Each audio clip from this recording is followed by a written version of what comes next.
Սիրելի եղբայրներ, սիրելի քույրեր, մենք արդեն վերջացրեցինք Սուրբ Ծննդյան քարոզաշարքը եւ արդեն պիտի նորից վերադառնանք մեր քարոզաշարքին, այսինքն լեռան քարոզին։ Արդեն մենք ուսումնասիրել ենք 5-րդ եւ 6-րդ գլուխները եւ այսօր պիտի սկսենք 7-րդ գլուխը։ Եվ ինչպես մյուս գլուխների մեջ այստեղ եւս Հիսուսի խոսքը մեզ կանգնեցնում է կյանքի ամենօրյա իրականության առջև եւ ցույց է տալիս, թե ինչպես պիտի ապրենք նրա ուսմունքով եւ ինչպես նրա ճշմարտությունները պիտի կիրառենք մեր ամենօրյա կյանքի մեջ։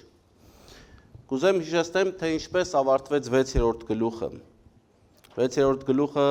ավարտվեց հրահանգով. Մի անհանգստացեք վաղվա օրվա համար։ Եվ սա կոչ է ձերբազատվելու մեր ներքին անհանգստությունից եւ ավելի վստահել մեր Տեր ու Փրկիչ Հիսուս Քրիստոսին։ Եվ 7-րդ գլուխը սկսվում է մեկ այլ հրահանգով. մի դատեք, որ չդատվեք։ Սա արդեն կոչ է չունենալ բացասական դիրք, բացասական զգացմունք դիմացինի նկատմամբ, մեր եղբոր կամ քրոջ նկատմամբ։ Եթե Մատթեոս 6-րդ գլուխ 34 համարը ավարտվում է հրահանգով, որ մենք բացասական դիրք չունենանք, մեր մեջ բացասական զգացմունք չունենանք մեր նկատմամբ, 7-րդ գլուխը սկսվում է նրանով, որ բացասական դիրք չունենանք դիմացինի նկատմամբ։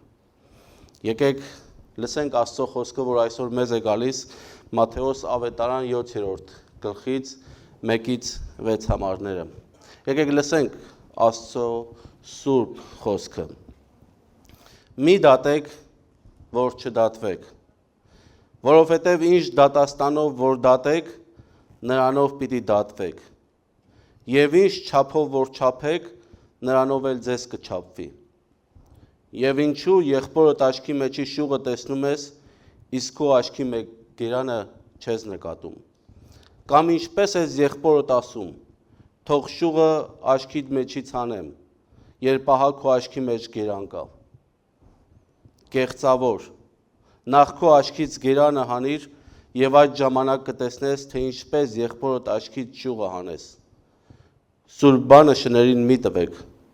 ոչ էլ ձեր մարգարիտները խոզերի առաջ գցեք, որպիսի դրանք ոտնակող չանեն ու շրջվելով ձեզ պատառոտեն։ Եկեք խոնարհվենք եւ աղոթենք։ Սիրելի Հայր, շնորհակալ ենք քեզանից Տեր, շնորհակալ ենք, որ ունենք քո անսխալական խոսքը, Աստվածաշունչը, որը մեր կյանքում ուղեցույց է մեզ համար, թե ինչպես ապրենք մեր կյանքը եւ ինչպես քեզ ճանաչենք, սիրելի Հայր։ Օգնիր, որպեսզի քո ճշմարտության մեջ մնանք եւ այսօր էլ մեզ կրթիր, դաստիարակիր եւ առաջնորդիր քո սուրբ խոսքի միջոցով։ Մեր Տեր ու Փրկիչ Հիսուս Քրիստոսի անունով աղոթեցինք։ Ամեն։ Սիրելի եկեղեցի, եկեք անկեղծ լինենք։ Մի բան կա, որ բոլորս շատ լավ ենք անում եւ շատ լավ ենք դրա մեջ։ Կարելի է ասել նույնիսկ ժամանակի ընթացքում զարգացնում ենք այդ ընդունակությունը, վարպետանում ենք դրա մեջ։ Մենք արագ տեսնում ենք ուրիշի սխալները եւ նույնքան արագ, եւ որ տեսնում ենք ուրիշի սխալները, նույնքան արագ դատում ենք նրանց։ Եթե նայենք մեր կյանքին, մեր զրույցներին, հաճախ լի են քննադատությամբ, երբեմն վիրավորական խոսքերով են լի։ Եվ զարմանալի է, երբ մենք դատում ենք ուրիշներին, միևնույն ժամանակ ասում ենք, որ դա սխալ է։ Սխալ է, որ ինչ-որ մեկը մեզ դատի։ Եվ որ նույն վերաբերմունքը մենք ստանում ենք, մենք ասում ենք, որ սխալ է, բայց դրա մեջ մենք շարունակ կարծես աճում ենք։ Կարծես ուրիշներին մենք պարտադրում ենք, թե ինչպես պիտի ապրեն, ինչ չափանիշներով պիտի ապրեն, բայց ոչ մի անգամ չենք ուզում, որ ինչ-որ մեկը ասի, թե ինչ չափանիշներով մենք պիտի ապրենք։ Եվ այս հակասությունը ցույց է տալիս մեր սրտի դիրքը։ Եվ այս իրականության մեջ գալիս է Հիսուս Քրիստոսի խոսքը. մի դատեք։ Եվ այս խոսքը ներկա հրամայական իմաստ ունի։ Դատելը կարծես ասում է Հիսուս Քրիստոսը, սովորություն մի դարձրեք։ Մեկ անգամ, երկու անգամ, երեք անգամ եւ արդեն բնավորության գիծ է դառնում եւ սովորություն է դառնում։ Եվ Հիսուս Քրիստոսը կարծես այստեղ զգուշացնում է, որ այդ սովորությունը կբերի աղետալի հետևանքներ։ Աստծո խոսքն ասում է՝ մի դատեք, որ չդատվեք, որովհետև այն չափանիշով, որ մենք դատում ենք ուրիշներին, այդ նույն չափանիշներով էլ մեզ կդատեն։ Եթե մենք դատապարտությունը դարձնում ենք սովորություն, ապա մենք այդ նույն դատապարտությունը կարծես թե հրավիրում ենք մեր վրա։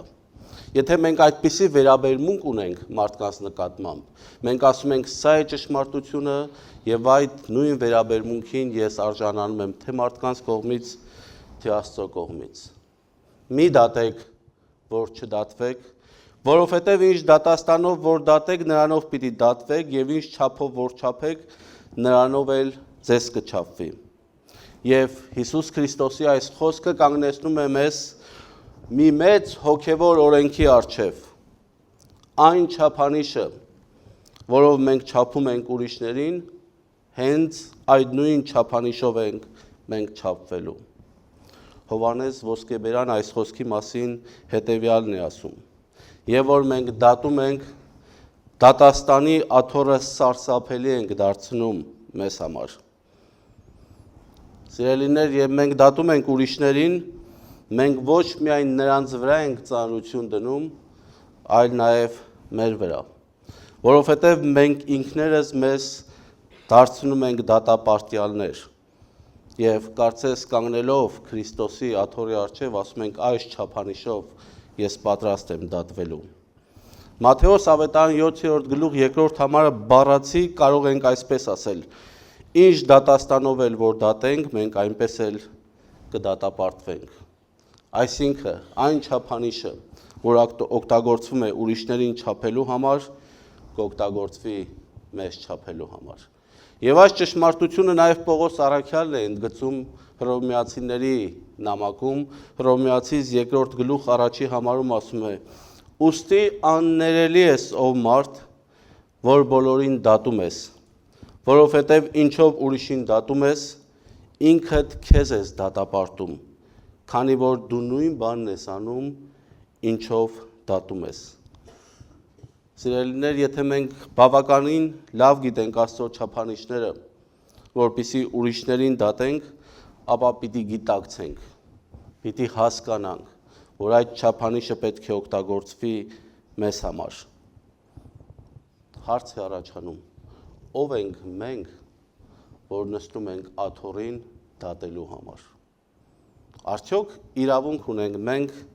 դատաստան անելու համար։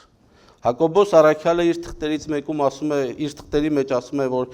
մեկն է օրենսդիրը եւ դատավորը, որ կարող է փրկել ու կորստյան մատնել։ Դու ով ես, որ ուրիշին դատում ես։ Դու ով ես, որ ուրիշին դատում ես։ Առաքյալն ասում է, որ յուրաքանչյուր անձ, ով դատում կամ զրպարտում է իր եղբորը, իրեն նշանակում է ավելի բարձր պաշտոնի, իրեն առավել վեր է բարձրացնում, կարծես մեկ աստիճանով եղբորը իջեցնում է եւ իրեն երկու աստիճանով բարձրացնում է վեր։ Եվ այսպիսով, եւ որ մենք սկսում ենք իրար դատել, կարծես կորցնում ենք եղբայրական այդ հավասարությունը։ Մենք սկսում ենք առավել բարձր դիրքից նայել մնացածին։ Եվ ցավոք սա ճշմարտություն է։ Եվ երբեմն մենք կորցնում ենք վախը կամ ակնածանքը Աստծո նկատմամբ։ Կիսակատա, կիսալուրջ ես երբեմն ասում եմ, լավ է, որ մենք Աստված չենք, թե չէ բոլորին դժոխք կուղարկենք, բոլորին կդատապարտենք։ Մարդկային սիրտը կարծես լցված է չարությամբ։ Եվ իրականության մեջ, սիրելիներ, միայն Աստված է, որ իրավունք ունի դատաստան տանելու։ Ինչու՞։ Որովհետև նախ եւ առաջ Աստված սուրբ է։ Եվ երկրորդը, մինչև Աստված իր դատաստանը բերում է, ինքը ցույց է տալիս իր սերը եւ իր ողորմությունը իր ստեղծագործության հանդեպ։ Աստված երկար ժամանակ իր սերը եւ ողորմությունը ցույց է տալիս իր ստեղծագործության հանդեպ։ Եվ սիրելիներ, եւ որ մենք դատում ենք մեր եղբայրներին, մեր քույրերին, դատում ենք ուրիշներին, կարծես մենք փորձում ենք զավթել Աստծո դերը եւ մոռանում ենք, որ մենք էլ մեղավորներ ենք։ Մենք էլ մեղքի մեջ ենք։ Միգուցե մեր մեղքերը տարբեր են, բայց մենք էլ մեղավոր մարդիկ ենք։ Մի գեղեցիկ խոսք կա, որ ասում է՝ մի դատիր ուրիշներին, ովքեր քեզ նման չեն մեղանչում։ Մենք գիտեք, սիրում ենք մարդկանց, ովքեր մեր նման են ապրում։ Միգուցե ովքեր մեր նման են մեղ գործում, բայց ովքեր մեզանից տարբեր են, մենք դատապարտում ենք նրանին։ Բայց դատելուց առաջ, սիրելիներ, եկեք հիշենք, որ նախ եւ առաջ Աստված իր մեծ սերն ու ողորմությունն է ցույց տալիս։ Արդյոք մենք մեր եղբայր քույրերի նկատմամբ ցույց ենք տալիս սեր եւ ողորմություն։ Եվ հենց սիրո բացակայությունն է, որ դատապարտում է Հիսուս Քրիստոսը։ Եվ որպեսզի ավելի լավ հասկանանք այս տեսարանը, այս պատկերը, Հիսուսը մի տեսարան է նկարագրում։ Առաջին հայացքից ծիծաղելի տեսարան, որտեղ մեր մեղքերը մեծ գերան են, իսկ մեր եղբայրների կամ քույրերի մեղքերը փոքր շուղի են նման։ Նայեք ինչ է ասում Հիսուսը։ Եվ ինչու եղբորդ աչքի մեջի շուղը տեսնում ես, իսկ քո աչքի մեջի գերանը չես նկատում։ Կամ ինչպես ես եղբորդ ասում, քո շուղը թող աչքիդ մեջից հանեմ, երբ ահա քո աչքի մեջ գերան կա։ Կեղծավոր նախ քո աչքի գերանը հանիր եւ այդ ժամանակ կտեսնես, թե ինչպես եղբորդ աչքից շուղը հանես։ Պատկերացրեք տեսարանը։ Պատկերացրեք մեկ մարդու աչքի մեջ գերան։ Հիմա մեծ փայտ լիներ, ես որ ցույց տայի կպատկերացնեիք, եւ որ աչքից մեջ մեծ գերան լիներ, մեծ փայտ լիներ։ Եվ այստեղ Հիսուսը օգտագործում է խորհրդանշական լեզու։ Գերան եւ շուղ։ Որոշ թարգմանություններում այդ շուղը թարգմանվում է որպես փշրանք։ Այսինքն փոքր մի բան, որ կարող է տեղավորվել մարդու աչքի մեջ։ Իսկ գերանը մեծ գերաններ էր, որ այն ժամանակ օգտագործում էին շենքերը կառուցելու համար, հատա հիմք գցելու համար։ Եվ հիմա այս տարբերությունը պատկերացրեք։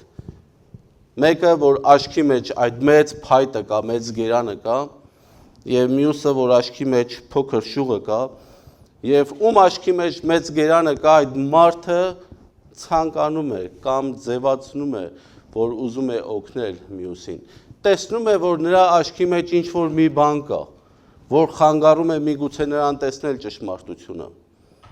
Բայց իր աչքի մեջ ահա մեծ գերան կա եւ ծիծաղելի տեսարան է ստեղծում Հիսուս Քրիստոսը։ Եվ Հիսուս Քրիստոսը երբեմն այսպիսի տեսարաններ է ստեղծում կամ այսպիսի բաներ է ասում, օրինակ ուխտը ասեղի ծակով անցնելը կամ այս գերանի պատմությունը, բայց այս հետաքրքիր ասացվածքների մեջ, ասացի մեջ մեծ ճշմարտություն կա եւ կարելի է լրջորեն մտածել սրա մասին։ Հիսուսը այս խոսքերով դատապարտում է կեղծավոր մարդու դիրքը։ Այսինքն մարդը, ով չի տեսնում իր մեղքերը, մարդը, ով չի տեսնում իր խնդիրները, փորձում է ուղղել ուրիշի փոքրիկ թերությունները։ Իրականության մեջ հարց է առաջանում. կարող է արդյոք անձը, ում աչքի մեջ մեծ գերան կա, օգնել մեկին, ում աչքի մեջ փոքր փշրանք կա։ Այստեղ ուշադիր պիտի լինենք, սիրելիներ, Հիսուս չի ասում, որ փոքր մեղքերը կարևոր չեն։ Նա պարզապես ցույց է տալիս առաջնահերթությունները։ Եթե ուզում ենք օգնել մեր եղբորը, եթե ուզում ենք օգնել մեր քրոջը, նախ սկսենք մեզանից։ Նախ մենք մաքրագործվենք, նախ մենք մեր աչքի մեջից այդ գերանը հանենք, որպեսզի հետագայում կարողանանք ավելի արդյունավետ ձևով օգնենք մեր եղբորը եւ քրոջը։ Եվ Հիսուսի խոսքը մեզ հիշեցնում է, որ նախ մենք պետք է տեսնենք մեր մեղքերը, խոնարհությամբ ընդունենք, որ մենք էլ կարիք ունենք փոխվելու։ Առաջին հերթին ես կարիք ունեմ փոխվելու եւ միայն այն ժամանակ սիրով կարող եմ օգնել իմ եղբորը եւ կարող եմ օգնել իմ քրոջը։ Եվ այստեղ Հիսուսը կարծես կանգնեցնում է մի այլ կարևոր ճշմարտության առջև։ Եթե մենք կոչված ենք խոնարհությամբ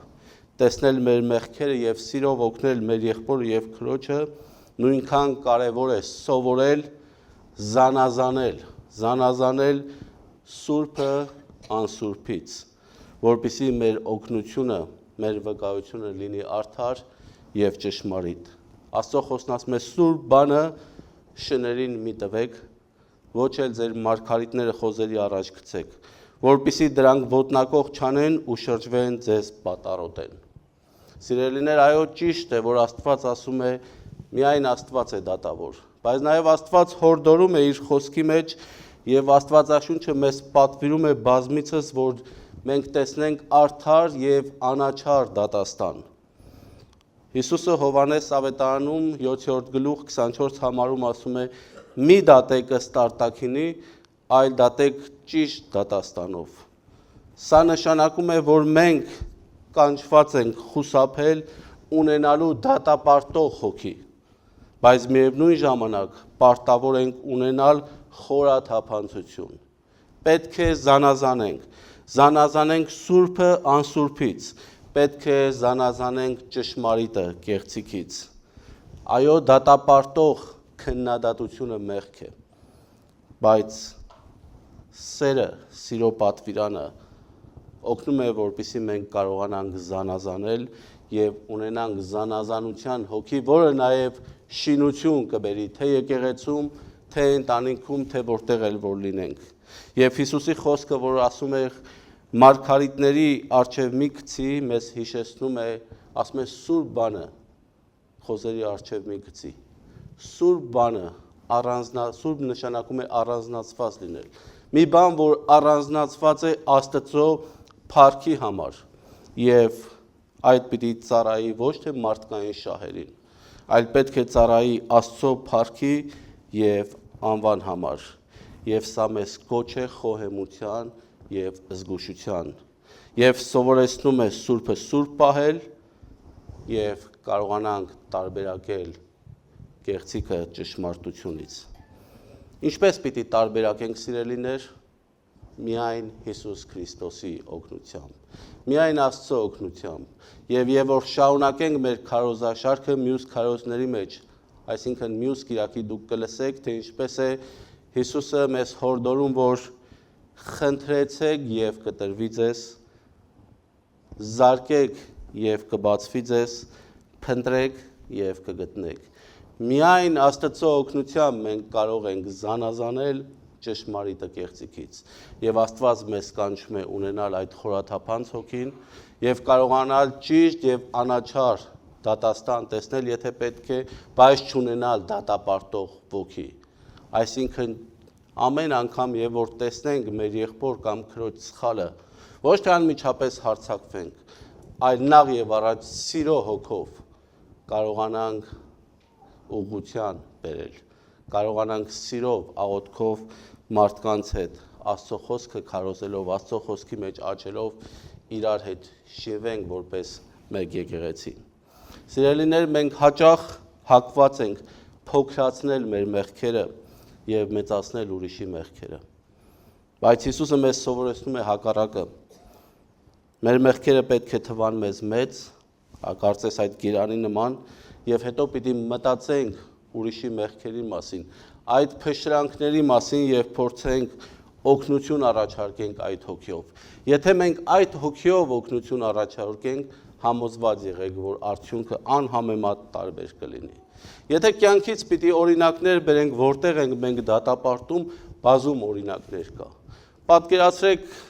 մի թիմ, որ խաղում են, եւ որ թիմը պարտվում է, մեկ մարզիկը սկսում է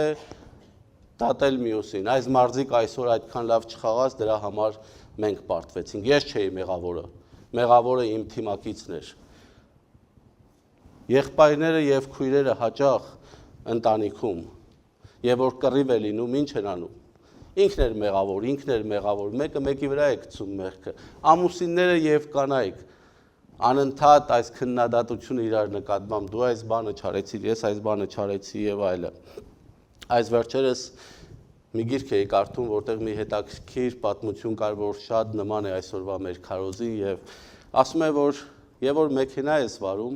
մեքենա վարողները լավ կհասկանան։ Եվ որ մեքենա ես վարում ու սխալ ես անում։ Ես որ սխալ եմ անում, ինչ եմ անում։ Ձեռքս երևի հանում եմ եւ ասում եմ կներեք, կամ ներողություն ենք խնդրում, կամ չենք էլ խնդրում։ Եթե նույն սխալը մեր դիմացինն է կատարում, օրինակ ճանապարհդ կտրում է, ինչ ենք անում։ Կարող ենք վիրավորական խոսքեր ասել, կարող են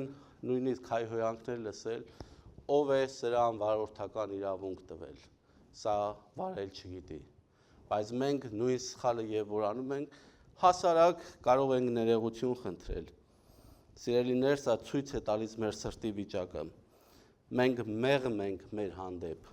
Մենք բարի ենք մեր հանդեպ, բայց խիստ ենք ուրիշների հանդեպ։ Եվ Հիսուս Քրիստոսի խոսքը մեզ հիշեցնում է, որ մենք շատ ժամանակ հակված ենք նկատելու ուրիշների սխալները, ուրիշների թերությունները, բայց կույր ենք մեր սեփական մեղքերի նկատմամբ։ Սիրելիներ, երբեմն եկեղեցում էլ է պատահում։ Մենք գալիս ենք եկեղեցում նստում, կարծես դատավորի դերում լինենք։ Քարոզը երկար էր, քարոզը կարճ էր, տոնը լավը չէր, այս երգը ես այսպես եմ սիրում, այն մի երգը ես այնպես եմ սիրում, աղոթքը պահ 10 րոպե ինչ է նշանակում կամ ավելի կարճ էր։ Կարծես ժյուրիներ նստած լինենք եկեղեցում։ Քարոզի համար բարձրացնում ենք 5 միավոր, 6 միավոր։ Մենք բոլորս սիրելիներ գալիս ենք պաշտանունքի եւ դատավորը միայն Աստված է։ Եվ Աստված տեսնում է ամեն մեկից նստած, ինչպես ենք երգում, ինչպես ենք փառաբանում, ինչպես ենք Աստծո խոսքի մեջ զարգանում, աճում։ Մենք բոլորս հավասար ենք, սիրելիներ։ Մենք բոլորս եղբայրներ եւ քույրեր ենք։ Եվ Հիսուսի խոսքը կանգնեցնում է մեզ այս ճշմարտության առջև եւ ասում է, որ այո, լավ քննադատությունը օգտակար է, բայց դատապարտող հոգին, հիշեք, կործանում է մեր ընկերակցությունը, կործանում է եկեղեցին, կործանում է ընտանիքը։ Եվ մենք որպես քրիստոնյաներ պիտի կարողանանք խուսափել եւ հիշել, որ ինչ չափանիշով, որ մենք չափում ենք, դրանով պիտի չափվի մեզ։ Եթե